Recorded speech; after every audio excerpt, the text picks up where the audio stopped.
નમસ્કાર મિત્રો, સ્વાગત છે તમારું અમારી યુટ્યુબ ચેનલમાં। તો મિત્રો, વીએમસી એટલે કે વડોદરા મહાનગરપાલિકા દ્વારા પબ્લિક હેલ્થ વર્કરની પોસ્ટ પર ભરતી જાહેર કરવામાં આવેલી છે। તો આ ભરતી વિશે તમામ માહિતી એક જ વિડીયોમાં મેળવી લેશું, પરંતુ તે પહેલા વિડીયો ગમે તો લાઈક અને શેર કરી દેજો। ચેનલમાં નવા હોય તો ચેનલને સબસ્ક્રાઇબ કરી દેજો। તો ચાલો મિત્રો, વિડીયોની શરૂઆત કરીએ।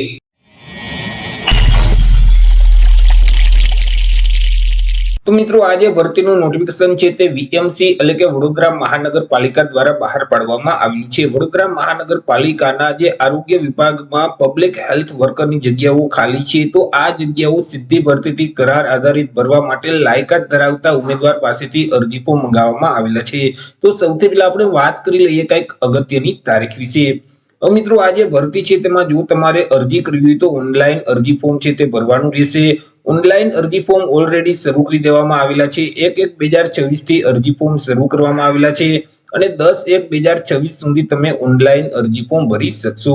ઓનલાઈન અરજી ફોર્મ મહાનગરપાલિકાની જે ઓફિશિયલ વેબસાઇટ છે www.vmc.gov.in નામની જે વેબસાઇટ છે તે વેબસાઇટ ઉપર જઈ અને તમારે ઓનલાઈન અરજી કરવાની રહેશે। જો મિત્રો, આ ભરતીમાં તમારે ઘર બેઠા જ ઓનલાઈન અરજી ફોર્મ ભરવું હોય તો અમારા જે WhatsApp નંબર છે 6352228352, આ નંબર પર તમે WhatsApp પર મેસેજ કરશો કે અમારે વીએમસી પબ્લિક હેલ્થ વર્કરમાં અરજી ફોર્મ ભરવું છે, તો તમને નજીવી ફી સાથે ઘર બેઠા જ ઓનલાઈન અરજી કરી દેવામાં આવશે। વાત કરી લઈએ જગ્યા વિશે કે કુલ કેટલી જગ્યા છે અને કેટેગરી મુજબ કેટલી જગ્યા રહેશે। તો કે કુલ 106 જગ્યા પર આ ભરતી બહાર પાડવામાં આવેલી છે। આ જે 106 જગ્યા છે તેમાંથી એસસી એટલે કે અનુસૂચિત જાતિના ઉમેદવાર માટે 7 જગ્યા રહેશે।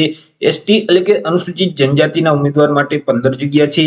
સામાજિક અને શૈક્ષણિક રીતે પછાત વર્ગ એટલે કે એસસીબીસી કેટેગરીના ઉમેદવાર માટે 28 જેટલી જગ્યા રહેશે। ઈડબ્લ્યુએસ એટલે કે આર્થિક રીતે નબળા વર્ગના ઉમેદવાર માટે 10 જગ્યા, જ્યારે બિન અનામત એટલે કે મિત્રો સામાન્ય વર્ગના ઉમેદવાર માટે 46 કુલ 106 જગ્યા પર પબ્લિક હેલ્થ વર્કરની પોસ્ટ પર ભરતી જાહેર કરવામાં આવેલી છે।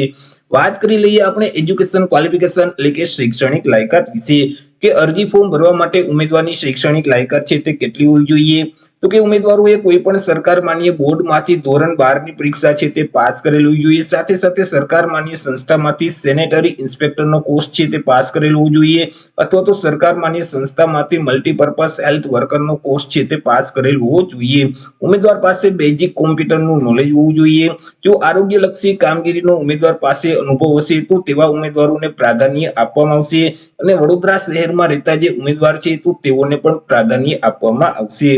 વાત કરી લઈએ પગાર વિશે કે ઉમેદવારને કેટલો પગાર મળવાપાત્ર થશે। તો ઉમેદવારોને દર મહિને ફિક્સ પગાર છે તે આપવામાં આવશે। દર મહિને ₹16,462 છે તે ફિક્સ પગાર મળવાપાત્ર થશે। એજ લિમિટ એટલે કે વય મર્યાદા વિશે વાત કરીએ કે ઉમેદવારની ઉંમર છે તે કેટલી હોવી જોઈએ।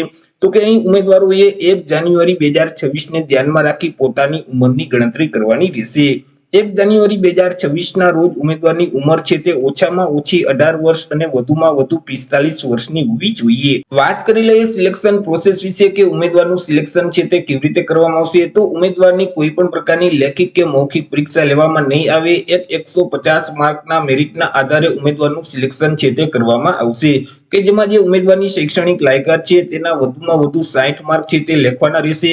તેમાં ઉમેદવારે જેટલા ટકા મેળવેલ છે તેના આધારે અહીં મહત્તમ એટલે કે વધુમાં વધુ 60 માર્ક છે તે તેઓને મળવાપાત્ર થશે। ત્યાર પછી સરકાર માન્ય સેનેટરી ઇન્સ્પેક્ટર અથવા તો મલ્ટીપર્પઝ હેલ્થ વર્કરનો જે કોર્સ પાસ કરેલ છે તેમના 10 માર્ક છે તે લખવાના રહેશે। કોમ્પ્યુટરનો કોર્સ જો પાસ કરેલ હોય તો તેમના વધુમાં વધુ 5 માર્ક છે તે મળવાપાત્ર થશે। વડોદરા શહેરમાં ઉમેદવાર રહેતા હશે તો તેઓને વધારાના 5 માર્ક છે તે આપવામાં આવશે। તે સિવાય કોઈ પણ ક્ષેત્રનો જો કામગીરીનો અનુભવ હશે તો ત્યારે તેઓને વધુમાં વધુ 20 માર્ક છે તે મળવાપાત્ર થશે કે જેમાં જો 1 થી 2 વર્ષનો અનુભવ હશે તો 4 માર્ક આપવામાં આવશે। 2 થી 4 વર્ષનો અનુભવ હશે તો 8 માર્ક આપવામાં આવશે। 4 થી 6 વર્ષનો અનુભવ હશે તો 12 માર્ક મળવાપાત્ર થશે। 6 થી 8 વર્ષનો અનુભવ હશે તો 16 માર્ક મળશે અને 8 વર્ષ કરતા વધારે અનુભવ હશે તો 20 માર્ક છે તે આપવામાં આવશે। તે સિવાય આરોગ્ય વિભાગની કામગીરીને લગતો જો ઉમેદવાર પાસે અનુભવ હશે તો ત્યારે પણ વધુમાં વધુ 20 માર્ક છે તે મળવાપાત્ર થશે। તેમાં જો આરોગ્ય ક્ષેત્રમાં કોઈ પણ કામગીરીનો અનુભવ ધરાવતા હશે તો 10 માર્ક મળવાપાત્ર થશે, પરંતુ વીએમસી ની જે આરોગ્ય શાખા છે તેમાં જો અનુભવ હશે કામગીરીનો તો ત્યારે તેઓને 20 માર્ક આપવામાં આવશે। અને મિત્રો, અહીં COVID-19 એટલે કે કોરોના કાળમાં વીએમસીમાં જો તમે કામગીરી કરેલી હોય તો ત્યારે તમને 30 માર્ક છે તે આપવામાં આવશે। આવી રીતે 150 માર્કના આધારે એક મેરિટ લિસ્ટ છે તે તૈયાર કરવામાં આવશે અને મેરિટના આધારે ઉમેદવારનું સિલેક્શન છે તે કરવામાં આવશે. તો આવી રીતે મિત્રો વડોદરા મહાનગરપાલિકા દ્વારા પબ્લિક હેલ્થ વર્કરની પોસ્ટ પર ભરતી જાહેર કરવામાં આવી છે. તો આશા રાખું છું વિડીયો પસંદ પડ્યો હશે. વિડીયો પસંદ પડ્યો તો લાઈક અને શેર કરી દેજો. ચેનલમાં નવા હોય તો ચેનલને સબસ્ક્રાઇબ કરી દેજો. ફરી મળીશું એક નવા ટોપિક સાથે એક નવા જ વિડીયોમાં. ત્યાં સુધી જય હિન્દ, વંદે માતરમ.